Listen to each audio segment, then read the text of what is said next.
Namaste. Halo.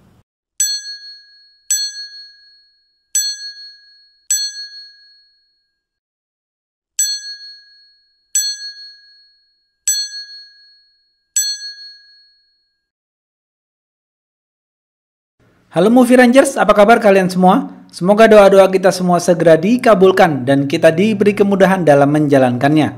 Jangan lupa subscribe Let's Talk Movie dan follow Instagram kita ya. Hari ini Bang Jeder akan menceritakan film berbahasa Telugu yang berjudul 118. Film ini request dari Yuni Wulandari yang bercerita tentang seorang jurnalis mengungkap kejahatan besar yang berawal dari mimpinya. Oke, langsung aja put your headset on and listen to me.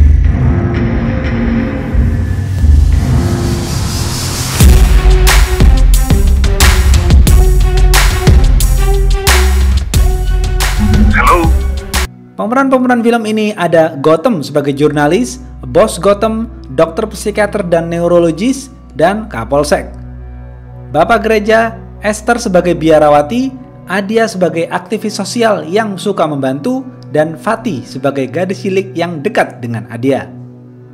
Gautam adalah seorang jurnalis yang memiliki rasa ingin tahu yang tinggi. Suatu hari, Gautam menginap di Paradise Resort karena ada acara di sana. Malamnya, dia bermimpi seorang gadis yang dibenturkan ke hiasan kaca dinding. Lalu gadis itu terjatuh dan dua orang membakar dokumen. Dua orang itu lalu menceburkan mobil ke dalam danau. Gautam juga bermimpi mengenai simbol pintu gerbang. Dia juga merasa dalam mimpinya itu semua yang terjadi ada di kamar 118. Tiba-tiba, Gautam terbangun dari mimpinya dan melihat jam masih menunjukkan pukul 1.18 dini hari. Gautam berasumsi ini hanyalah mimpi buruk. Gautam lalu kembali tidur. 6 bulan kemudian, Gautam bekerja sebagai jurnalis seperti biasa. Gautam sedang berjalan bersama teman-temannya di sebuah danau. Tiba-tiba, ia melihat mobil ambulan menyalakan sirinenya. Gautam memfoto plat nomor ambulan itu lalu mengirim kepada bosnya. Gautam juga menelpon bosnya untuk menanyakan, apakah ada kecelakaan di sini? Setelah beberapa menit kemudian, bosnya menelpon kembali Gautam dan mengatakan, nomor plat yang Gautam kirim itu palsu dan tidak ada kecelakaan di sana. Gautam lalu bergegas membuntuti mobil ambulan itu. Setelah mobil ambulan itu berhenti, ternyata di sana banyak mobil ambulan lainnya sedang memindahkan uang dalam jumlah miliaran. Gautam turun dan membawa kameranya lalu merekam kejadian ini untuk dijadikan sebagai bukti. Saat Gautam sedang merekam, Gautam ketahuan oleh orang-orang itu. Mereka mengatakan, "Hei, berani-beraninya kau merekam di sini. Kau tidak tahu siapa aku. Aku adalah saudaranya Menteri Dalam Negeri." Gautam tidak takut. Gautam dikeroyok anak buah mereka.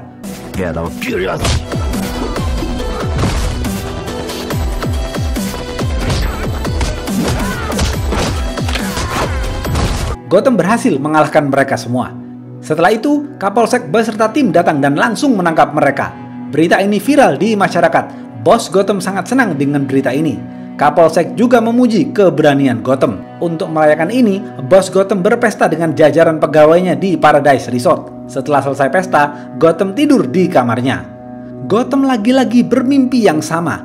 Seorang gadis dipukul, kertas dibakar, mobil diceburkan ke dalam danau, simbol pintu gerbang khusus dan kamar 118. Lalu Gautam terbangun dari mimpinya dan melihat jam masih menunjukkan pukul 1.18 dini hari.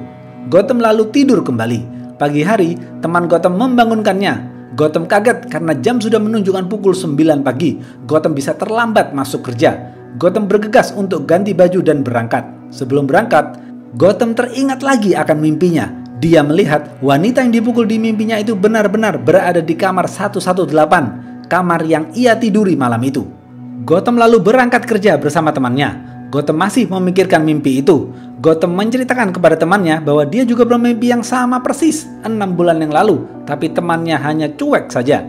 Setelah sampai di kantor, Gautam mencari informasi di Google tentang seorang dokter psikiater yang ahli tentang mimpi. Sore harinya, Gautam menemui dokter itu. Gautam menceritakan tentang mimpinya. Dokter mengatakan, otak kita itu seperti hard disk. Isinya adalah insiden-insiden yang terjadi dalam hidup kita. Semua itu akan tersimpan di dalam otak. Namun, tidak semua bisa diingat. Hal-hal yang tidak penting pasti akan terhapus secara otomatis. Gautam mengatakan, tapi masalahnya dok, saya tidak pernah bertemu dengan gadis itu sebelumnya. Dokter melanjutkan ceritanya. Itu seperti mimpi buruk. Karena itu menarik, mimpi itu akan selalu ada di memori otakmu. Setelah kau bermimpi itu, 6 bulan kemudian mimpi itu diputar kembali oleh otakmu. Bahkan manusia biasa dapat mengalami mimpi itu dan menjadi bagian dari mimpi itu. Sudahlah, tidak usah terlalu dipikirkan tentang mimpimu itu. Lanjutkan saja kehidupanmu. Gotham lalu pulang ke rumah. Keesokan harinya, Gotham berangkat kerja seperti biasa. Di tengah perjalanan, terlihat ada truk anak buah menteri dalam negeri yang ingin mencelakai Gotham, tapi Gotham berhasil lolos. Lalu Gotham melihat ada sebuah danau yang ada di dalam mimpinya.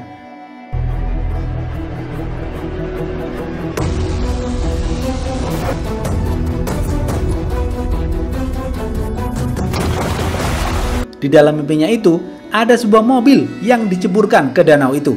Tanpa berpikir panjang, Gotham menceburkan dirinya ke dalam danau itu dan mencari mobil itu.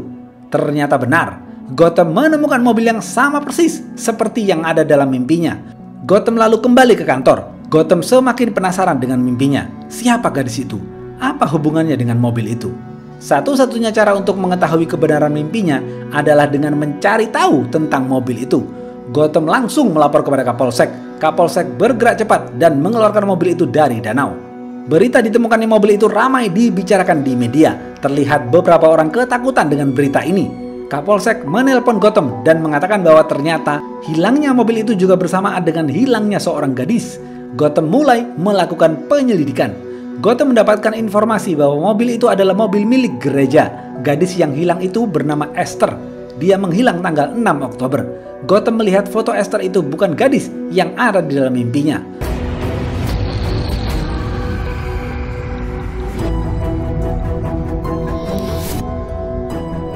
Tapi Gotham meyakini Esther ada hubungannya dengan gadis yang ada di dalam mimpinya.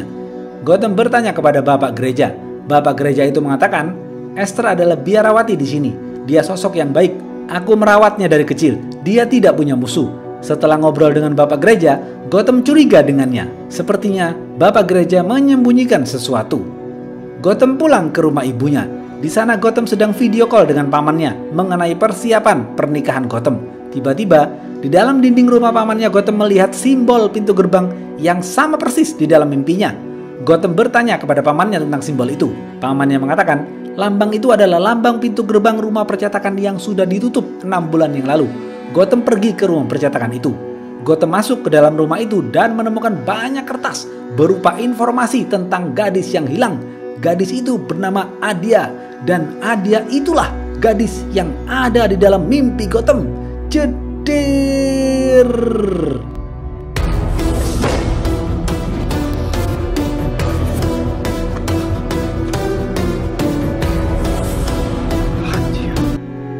Di kertas itu tertera alamat rumah Adia. Gotham langsung meluncur ke sana. Di sana, Gotham bertemu dengan ayah Adia. Ayahnya mengatakan, sudah 8 bulan Adia menghilang. Istriku stres dan jatuh sakit lalu meninggal. Aku hidup sebatang kara. Gotham meminta izin kepada ayah Adia untuk masuk ke dalam kamarnya. Di sana, Gotham melihat ada kotak bergambar 2 gajah, tapi Gotham hanya cuek saja. Gotham melihat banyak foto-foto Adia di dalam kamarnya. Adia adalah aktivis sosial yang berhati mulia, suka menolong sesama. Adia tidak punya musuh. Ayahnya bertemu Adia terakhir kali tanggal 5 Oktober, lalu besoknya Adia menghilang. Ayahnya menangis sedih dan memohon kepada Gotham agar menemukan Adia. Gotham berpikir sejenak. Esther dan Adia menghilang di hari yang sama, yaitu 6 Oktober. Mungkin saja di tanggal itu dia menginap di Paradise Resort, kamar 118. Atau mungkin dia sedang bertemu seseorang di kamar 118. Lalu, siapa yang menginap di kamar itu? Gotham langsung meluncur ke Paradise Resort. Gotham bertanya kepada resepsionis, siapa yang menginap di kamar 118 tanggal 6 Oktober lalu? Resepsionis itu menjawab, hari itu adalah hari peresmian pembangunan desa, Pak, dan tidak ada yang menginap di kamar 118, Pak. Gotham langsung teringat, ternyata di hari itu dia juga menginap di Paradise Resort.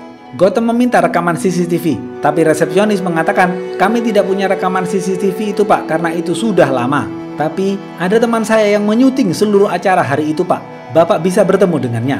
Manajer resort terlihat menelpon seseorang dan melapor ada yang mencari tahu tentang kamar 118. Gotham langsung bertemu dengan teman resepsionis, orang yang menyuting acara malam itu. Gotham melihat ada Adia di rekaman itu, tapi rekaman itu tidak lengkap karena beberapa video lainnya menghilang. Di video itu, Adia terlihat datang ke Paradise Resort tanggal 6 Oktober. Karena di dalam mimpinya, Adia dipukul di kamar 118. Gotham kembali lagi ke Paradise untuk mengecek kamar 118. Gotham menemukan pecahan kaca di sana. Gotham yakin ada sesuatu yang terjadi dengan Adya di kamar 118 tanggal 6 Oktober malam. Kita lanjut part 2 ya.